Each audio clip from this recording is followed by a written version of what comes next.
자, 조금 전까지 살펴본요.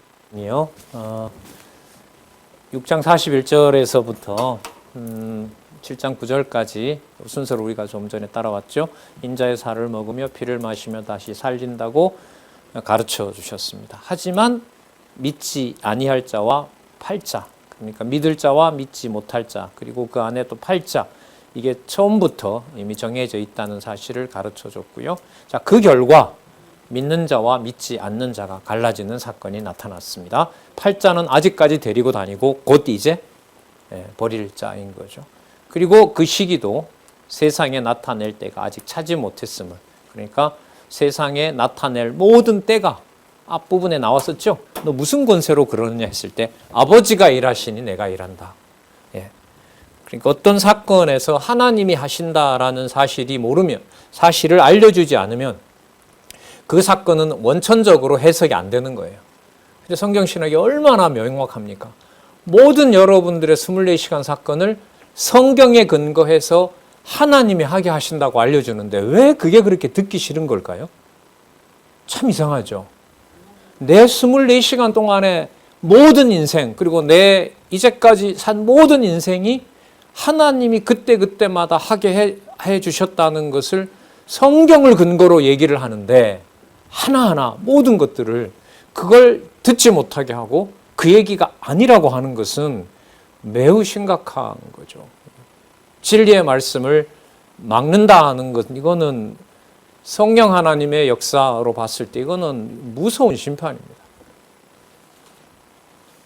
자, 볼까요? 그 다음에 7장 10절에서부터 53절에 보면 생수의 주를 알게 하십니다. 상황으로 보면 처음에 뭐가 나오냐면 성전에 올라가서 가르치세요. 여러분, 성전에는 뭐 하러 가는 데죠? 가르치러 가는 데가 아니고요, 양을 끌고 가는 곳이에요. 돈을 가지고 가서 제물을 사서 거기서 제물을 넘기고 내제를 안수를 제사장이 해주고 그 다음에 손에 피를 묻히는 일인 거예요. 근데 예수님은 당신이 뭐죠? 3일 만에 지을 또 드러날 성전이시기 때문에 당신의 제물 되신 것을 당신이 가서 가르쳐 주시는 곳이 성전인 거죠. 자, 볼게요. 그래서 7장 10절에서부터 53절까지 생수의 주를 알게 합니다. 여러분, 생수의 주의 핵심은, 자, 이렇게 생각해 볼게요. 생명의 떡이 물질적인 거였어요? 아니면 육으로 오신 예수님이 하나님의 아들로 오신 심판주이시다는 것을 아는 거였어요? 아는 거였죠. 그런데 그걸 아까 우리 살펴봤잖아요. 우리 요약이 좀 유익하게 잘 된 것 같아요. 이 부분은 3년 동안 다니지만 생명의 능력을 주지 않으면 그가 뭐가 된다? 마귀가 된다. 맞죠? 죄송합니다. 그리고 1500년 동안 진리의 복음을 전수받았다고 자부하지만 그걸 깨닫게 하지 않으면 그 진리로 누구를 죽인다? 오히려 하나님의 아들을 죽여버린다. 하나님의 아들을 죽여버린다. 그리고 혈육의 형제들도 수십 년간 같이 살았지만 깨닫게 하지 않으면 하나님의 아들이라는 것을 절대로 알 수 없다.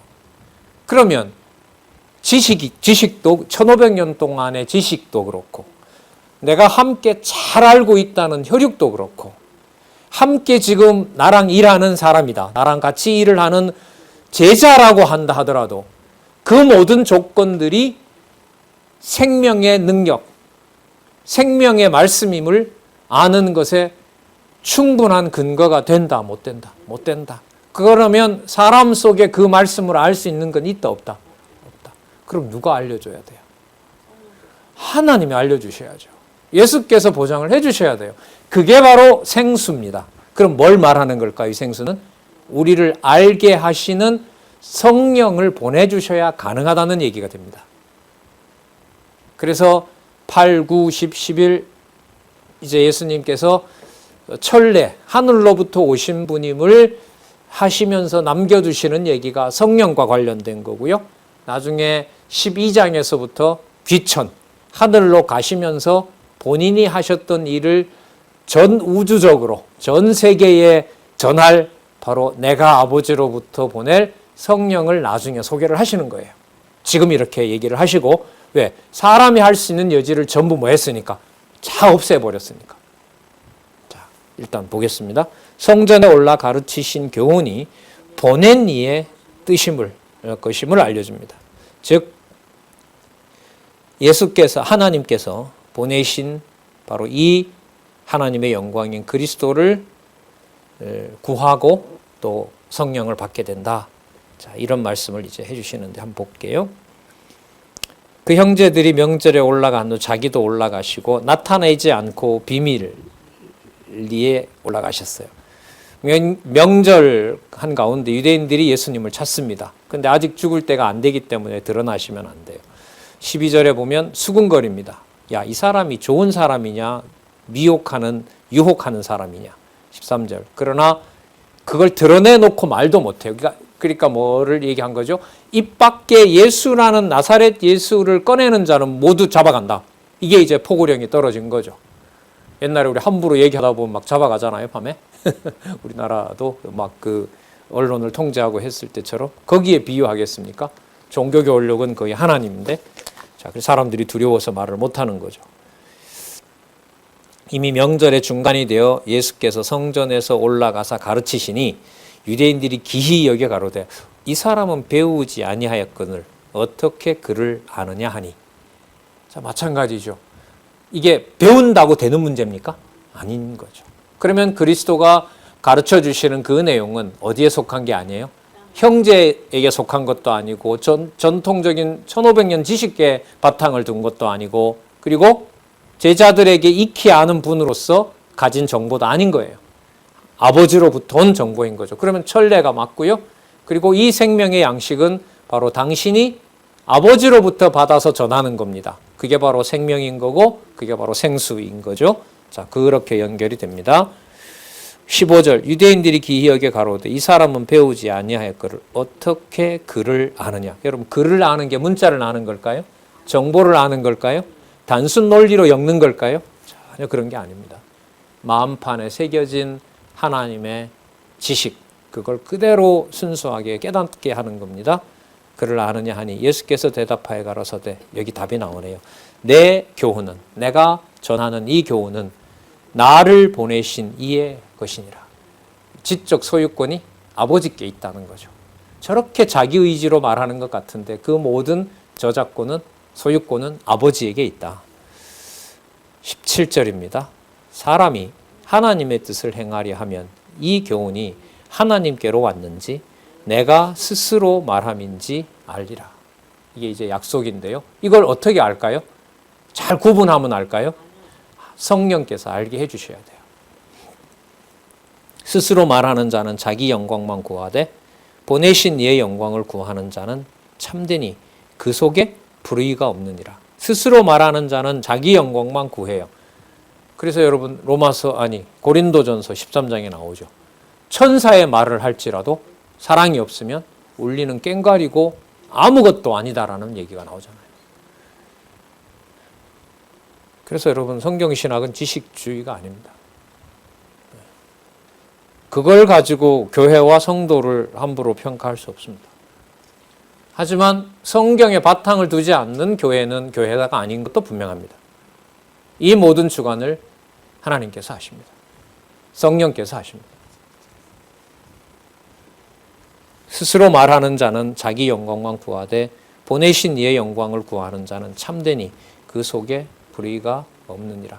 그래서 그 다음 보세요. 그래서 안식일에도 당신이 하는 일이 아버지의 보내신 영광을, 아버지께서 왜 보냈는지를 바로 그 영광을 드러내시는 사건이 된다는 게 그 다음에 나오는 겁니다. 볼게요. 안식일을 범했다고 죽이려는 유대인들을 반박하여 꾸짖습니다. 자, 모세가 등장합니다. 모세가 1500년 전에 1500년 전부터 지금까지 너희에게 율법을 주지 아니하였느냐. 너희 중에 율법을 지키는 자가 없도다. 자, 좀 너희가 어찌하여 나를 죽이려 하느냐. 좀 이렇게 연결을 시키면 이렇게 돼요. 모세로부터 너네들 1500년 전에 율법 받았지. 그런데 내가 볼 때 모세로부터 받은 율법을 지키는 자가 한 사람도 없다. 한 사람도 없다. 그런데 모세의 율법을 모두 이루는 나를 너희들은 왜 죽이려 하느냐? 이렇게 보시면 되죠. 연결이 탁 되죠. 죽이려는 이유가 뭐죠? 예수님이 당신이 누구의 아들이라고 하니까, 하나님의 아들이라고 하니까, 그럼 하나님의 아들이니까 모세가 약속했던 기록을 전부 뭐 하는 겁니다. 이루고 있는 거죠. 그래서 제가 연결을 그렇게 한 겁니다. 하나님의 말씀을 모세가 기록한 대로, 예언한 대로 모두 이루는 나를 너희는 나이를 왜 죽이려고 하느냐? 왜 죽이려고 하느냐? 하나님의 자녀가 아니니까. 너희들의 아비는 마귀니까. 나중에 나오죠? 예. 그러니까 이걸 여러분, 말씀에 세우고 무너뜨린다라는 말이 이거예요. 그러니까 사단은 성경을 기록한 순서대로 어떤 방식으로든 읽지 못하게 합니다.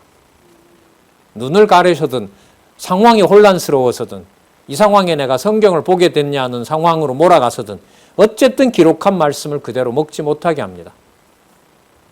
아니면 받은 말씀을 아까 유대인들처럼 내가 이 말씀을 그래도 몇 년 배웠는데라는 걸로 얽매이게 해버립니다. 그 지식의 홍수 속에다 던져버리는 거죠. 물론 모든 것을 그리스도께서 성령께서 주관하시는 것이면 틀림없습니다. 하나님의 자녀라면 그 말씀을 듣도록 다시 또 돌려주시겠죠. 자, 오히려 20절에 무리가 대답하되 당신은 귀신이 들렸도다. 너 귀신 들렸다. 누가 당신을 죽이려 하느냐?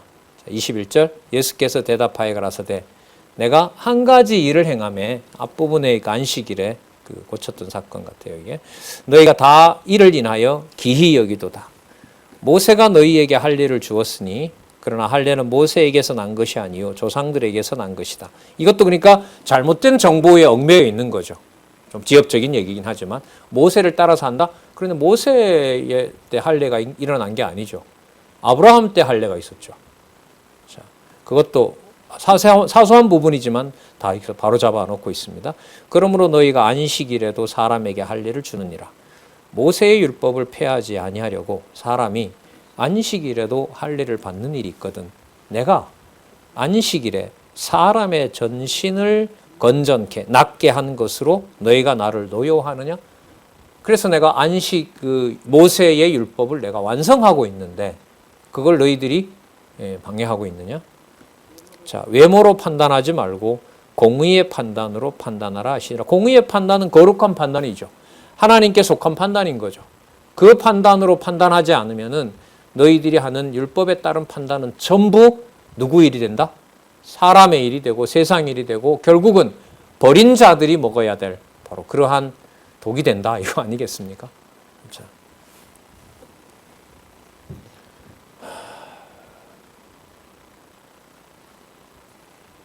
그 다음에 무슨 내용이 나올까요?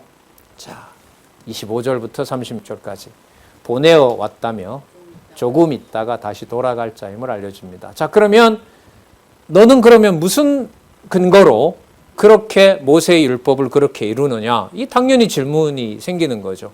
나는 바로 아버지가 보내서 왔다. 아버지가 날 증거하신다. 그러므로 나는 여기 있을 것이 아니라 아버지께로 가게 된다. 이렇게 알려줍니다. 따라서 나는 하나님이 이 땅에 보내신 바로 하나님의 아들, 나를 본 자, 아버지를 본 자가 된다. 참 여러분 묘하죠.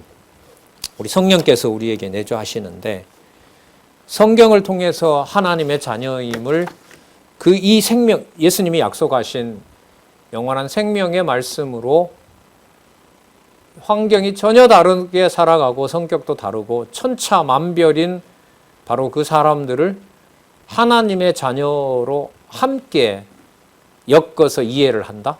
이게 여러분 사람의 일로 가능할까요? 불가능한 일입니다. 불가능한 일. 반대로 아주 익숙하고 나는 적어도 저 사람에 대해서 이걸 알고 있다.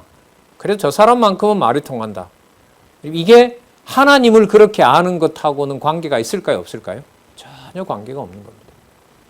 그러니까 이 말도 저 말도 못하는 거예요. 잘한다라는 말도 못하는 거고요. 인간적인 정보를 바탕으로.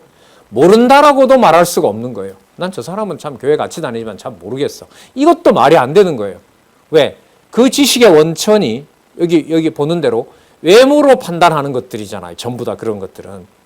그런데 하나님이 저자는 내 백성이야라고 하나님의 지혜로 판단하지 않으면은 누가 하나님에게 속하고 아니고를 우리 방법으로, 외모로 알 수가 있어요, 없어요?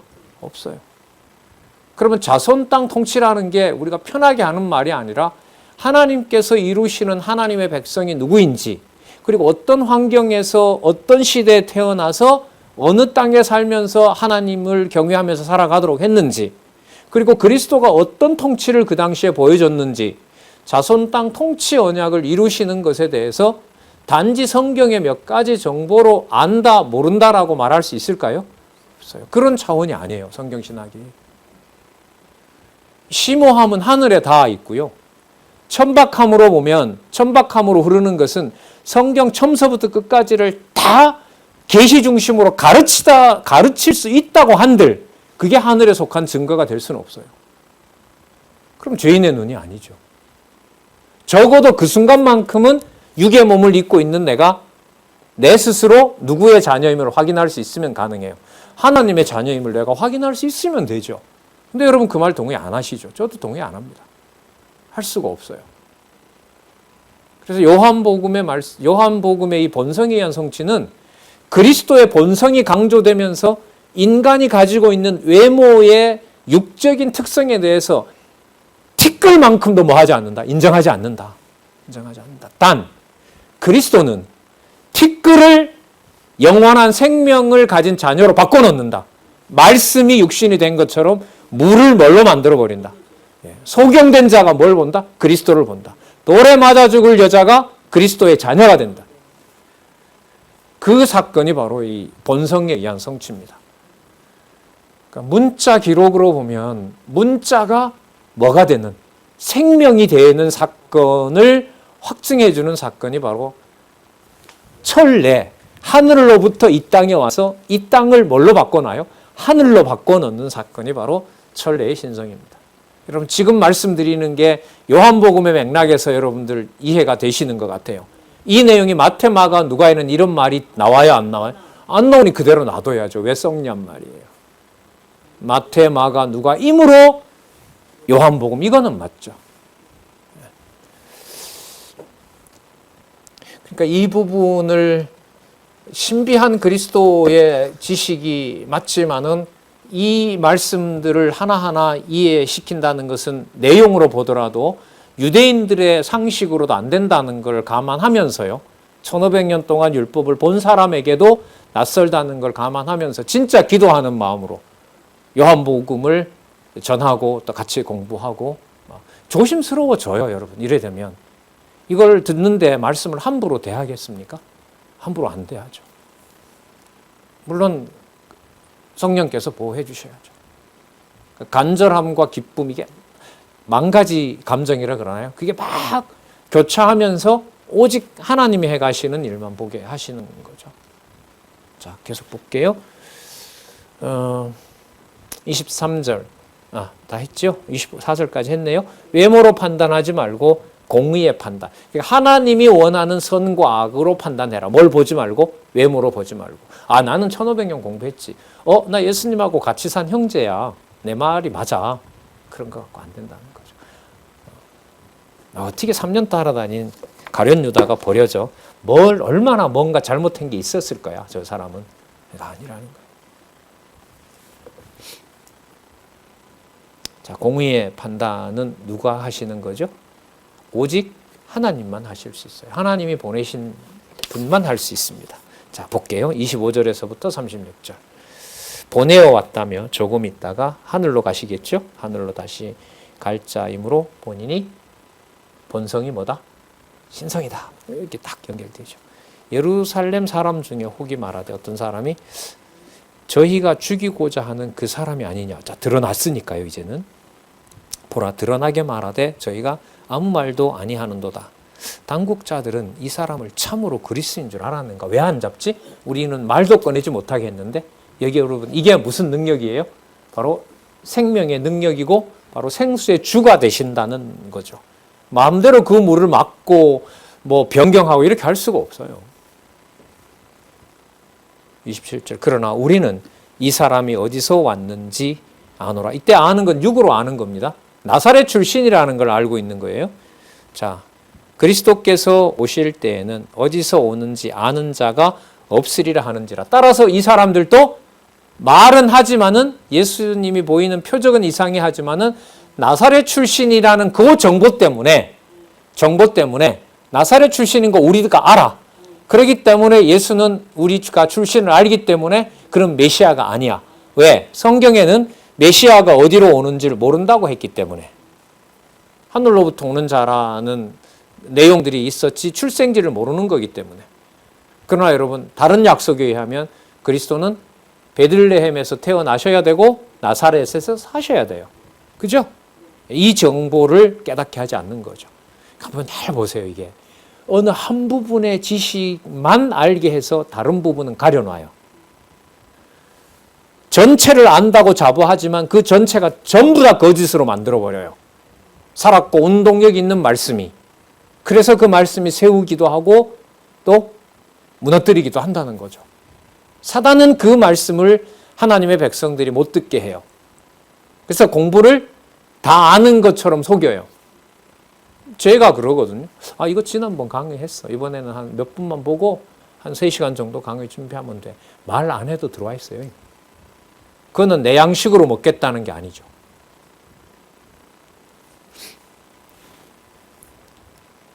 자, 28절 볼까요? 이게 바로 생수의 주인 그 정보를 듣고 그리스도를 믿지 못하게 하는 일이 지금 여기서 벌어지는 겁니다. 자, 예수께서 성전에서 가르치시며 외쳐 가라사대 너희가 나를 알고 내가 어디서 온 것도 알거니와 내가 스스로 온 것이 아니로라. 내가 나사렛에서 왔고 뭐하고 한 건데 그거 내가 거기에서 내가 살고 싶어서 그런 게 산 게 아니다. 자, 그래서 나는 어디서 왔다? 하늘에서 왔다. 이렇게 되는 거죠. 하늘에서 왔다. 자. 너희가 나를 알고 내가 어디서 온 것도 알거니와. 이건 예수님이 나사렛을 얘기를 하는 거예요. 근데 그 나사렛에서 산 이유가 나사렛 사람으로 불리는 이유가 하나님이 그곳에 보냈다는 의미에서 너희들이 하나님을 모른다 이거예요. 그러니까 정보는 맞아요. 현상적인 외모 정보는 맞아요. 어디 출신이 맞아요? 나사렛에서 온 정보는 맞아요. 근데 나사렛에서 온 정보인데 구약 정보를 가지고 있어요. 어떤 사람들은. 예수님, 메시아는 어디서 오는지 모르게 되어 있어. 근데 우리는 저 사람이 나사렛에서 큰 줄 알잖아. 그러니까 그는 메시아가 아니야. 이렇게 생각해요. 그리고 예수님이 지금 또 뭐라고 얘기를 하시냐면 너희들이 내가 나사렛의 출신이라는 건 너희들 알고 있다. 맞다. 그런데 너희들이 뭘 모르느냐. 그 나사렛에서 나를 보내신 그 하나님은 너희들이 모른다. 이렇게 되는 거죠. 그러니까 성경도 성경대로 모르게 해서 뭐하고 버리고 아는 것은 알기 때문에 그 다음 차원을 모르게 해서 버리고 이게 여러분 살았고 운동력 있는 말씀이에요. 그러면 여러분 말씀을 이렇게 따라가지 않으면 내가 알고 있는 사실이 어디가 맞고 어디가 틀리고를 알까요? 몰라요. 이 길을 성경신학이 닦아놨다는 거예요. 이어서 연결해서 여호와 존재 중심. 지금 여호와 존재 증명하는 거잖아요. 이게 예수께서. 맞죠? 나를 보내신 이가 살아있다. 나를 보내신 이는 내가 스스로 온 것이 아니로라.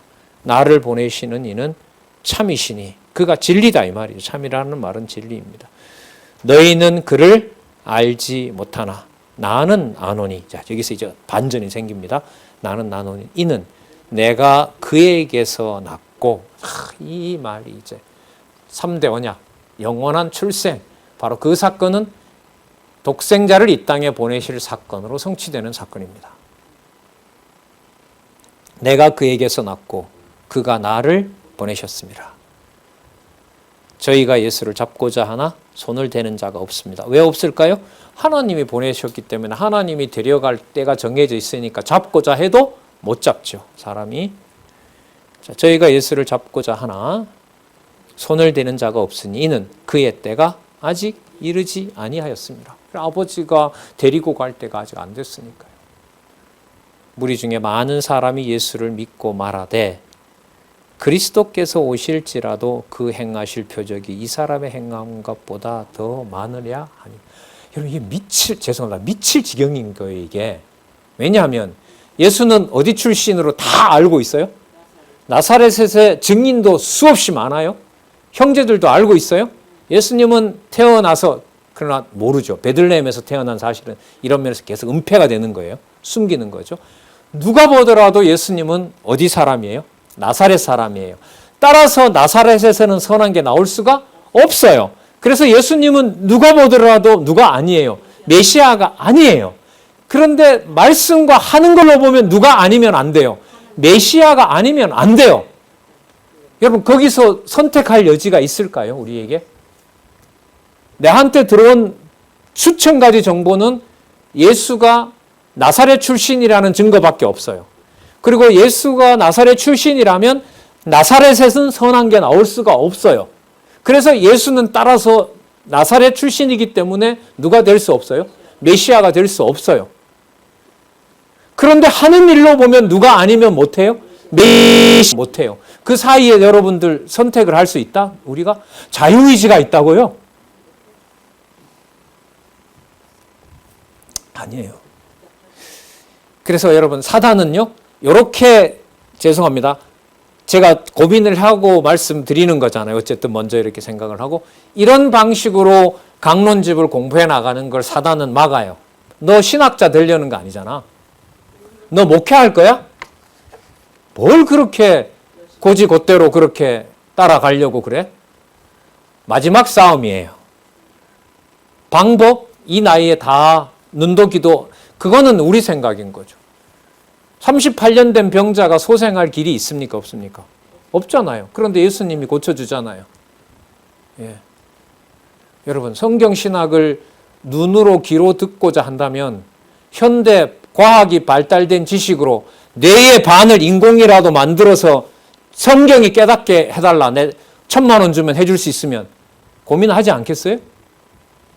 이른바 인조인간이 된다 하더라도 좀 너무 극단적으로 나가나요? 수족을 바꾼다고 하고 뇌도 바꾼다고 하고 여러 신경들도 동물로 대체의학으로 된다고 하는 세상에 왔으니까요. 한쪽 귀는 안 들리는 대로 놔두고 이쪽 귀는 어쨌든 감정이 동하도록 반 정도라도 고쳐놔라. 이쪽 피곤한 병든 육체는 병원 의료기관에서 맡겨놓고 이쪽은 어디예요? 성경 읽고 보고 듣는 것으로 채워주고 얼마든지 논리적으로 가능하죠.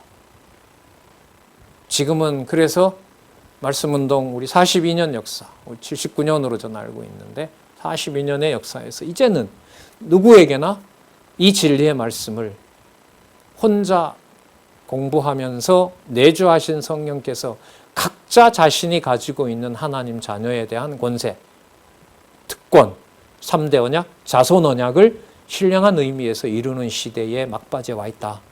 적어도 제가 본 1세대 우리 저자와 함께 하신 우리 신앙의 선배들, 또 그 지체들, 또 동역자들.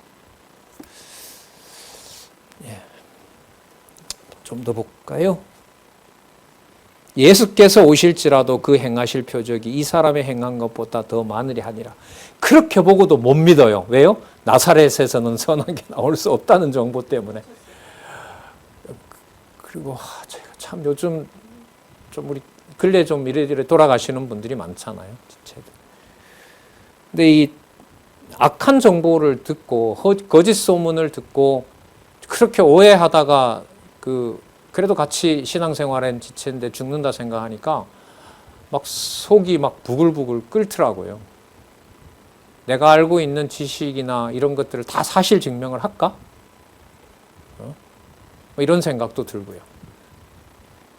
여기에는 내 의지가 앞선다는 걸 이 말씀을 보면서 또 한번 생각했죠. 변명이 아니라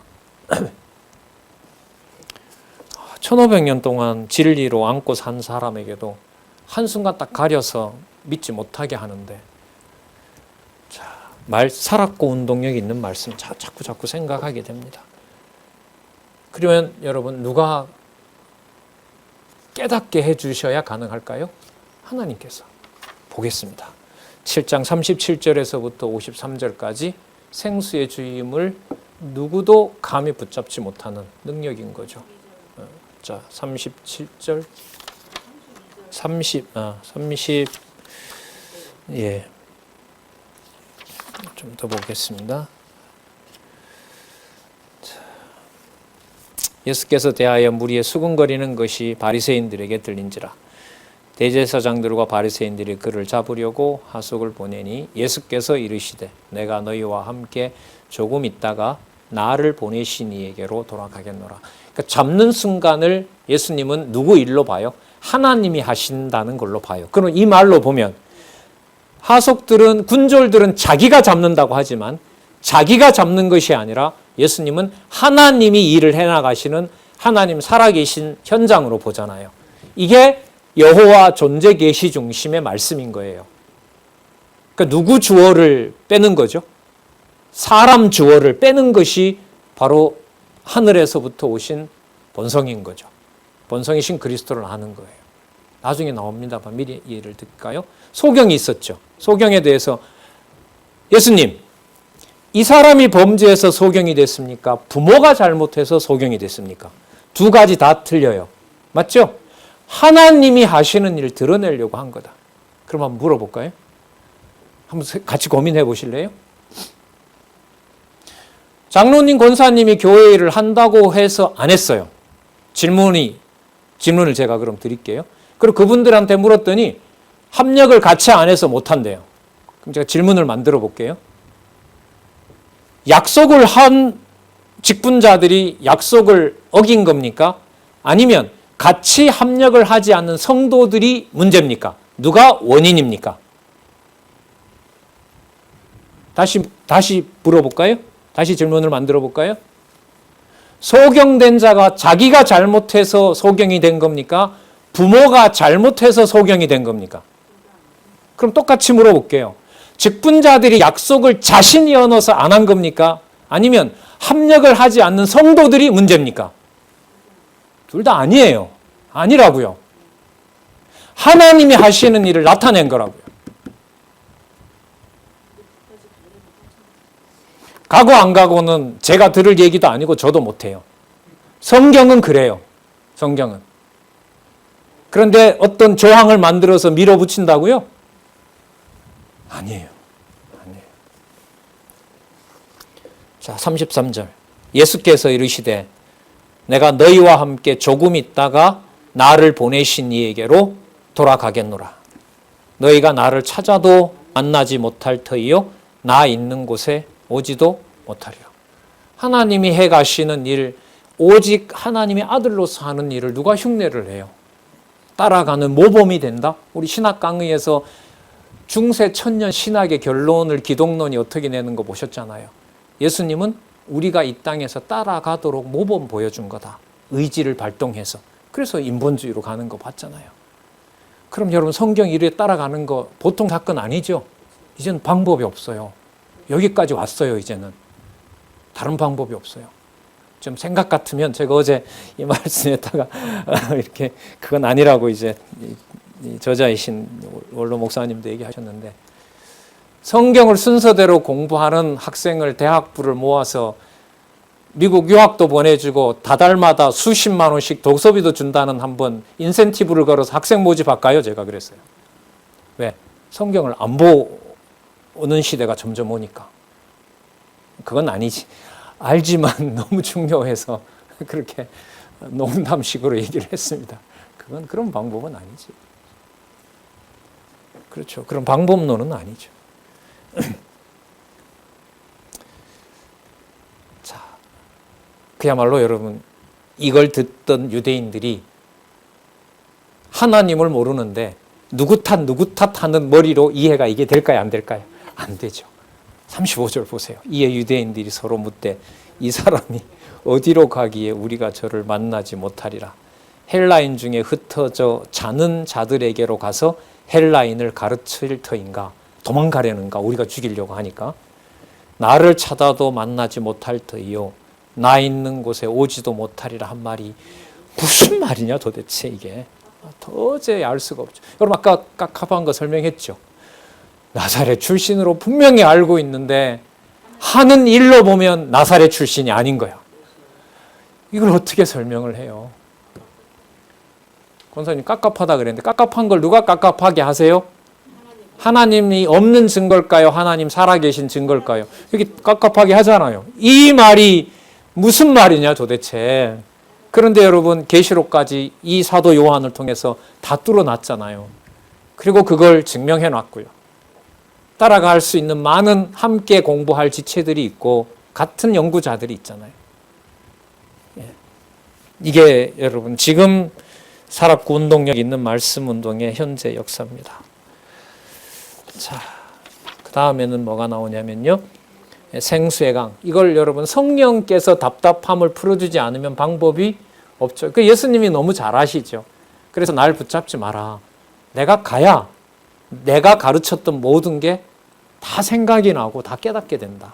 그리고 그거 들어야 될 자들에게 또 기록도 해야 되고. 자, 그래서 여러분 성령께서라는 사도행전 1장 12절부터 주어인 성령께서가 얼마나 중요한지 아시겠죠? 창립, 양육, 무장, 투쟁, 마지막 최종 승리 누가 해주셔야만 돼요?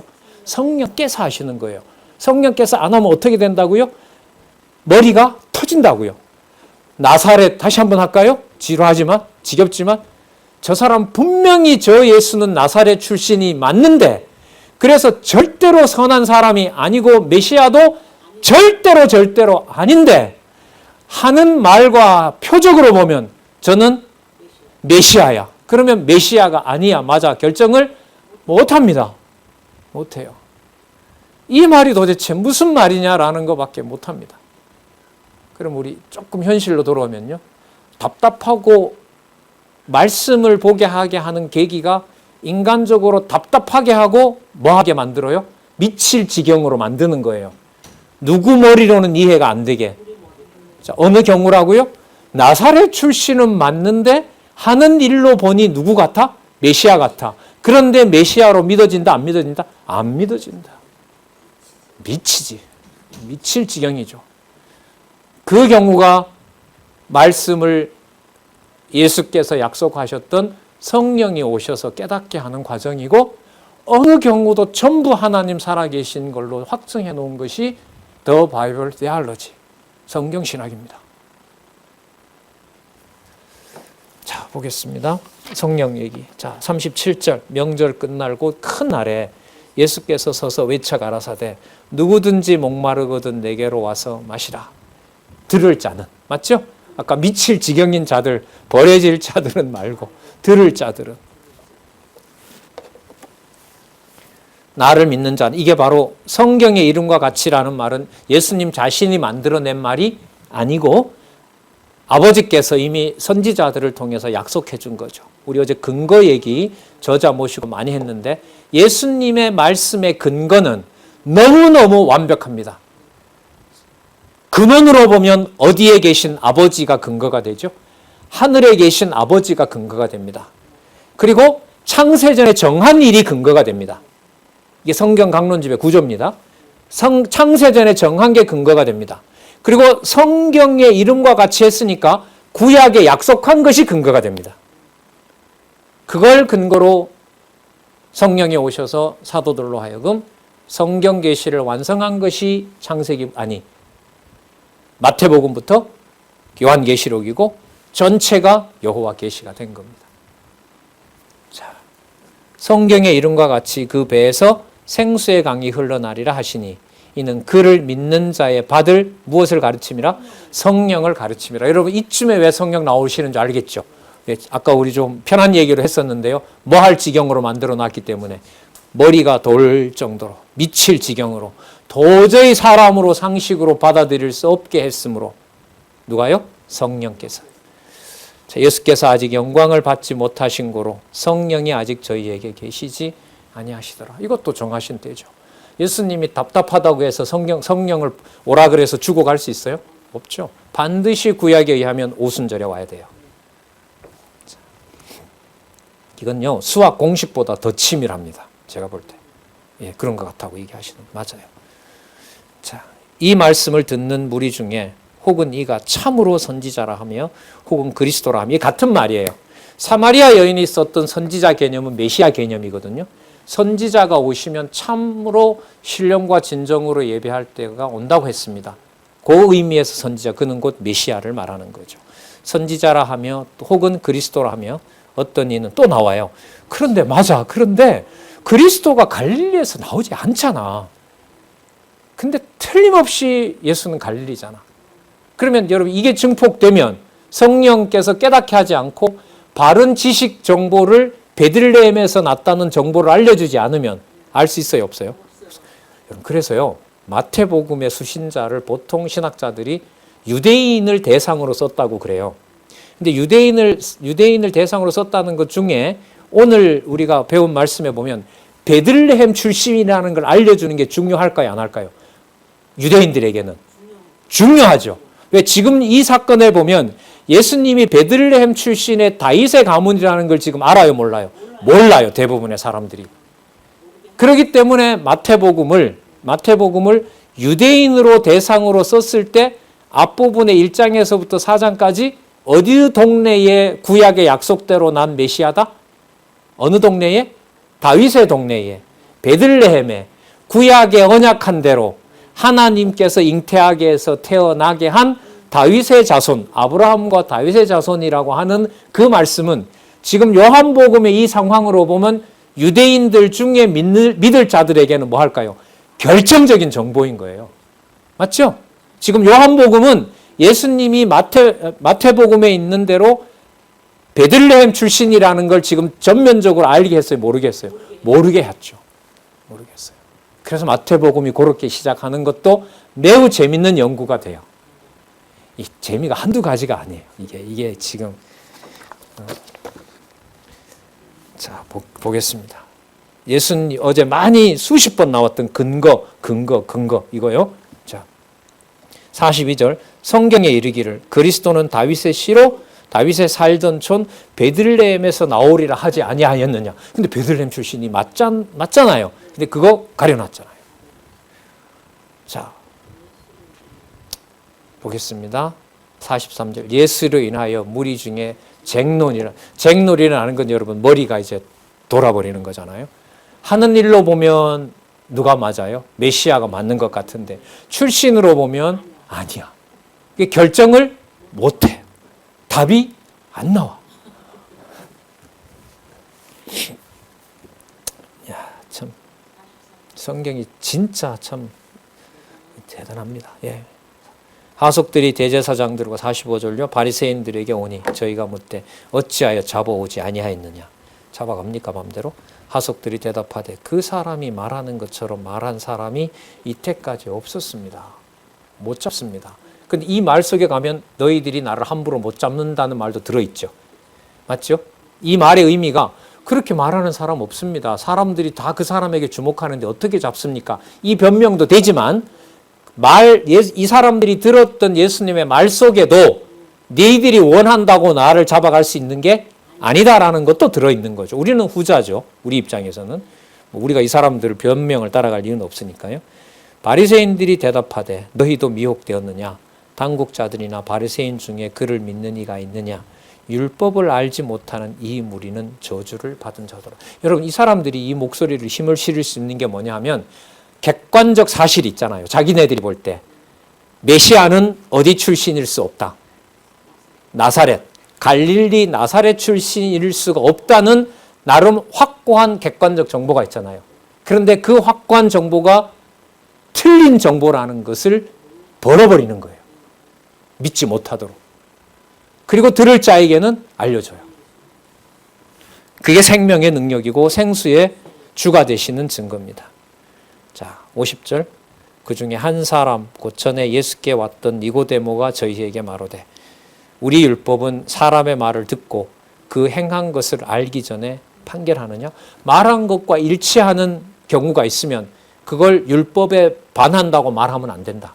그런데 이것도 이미 답이 나온 게 모세의 율법을 기록해 놓았고 그 기록한 모세의 율법을 완성한 자가 누구라고 아까 얘기하셨죠?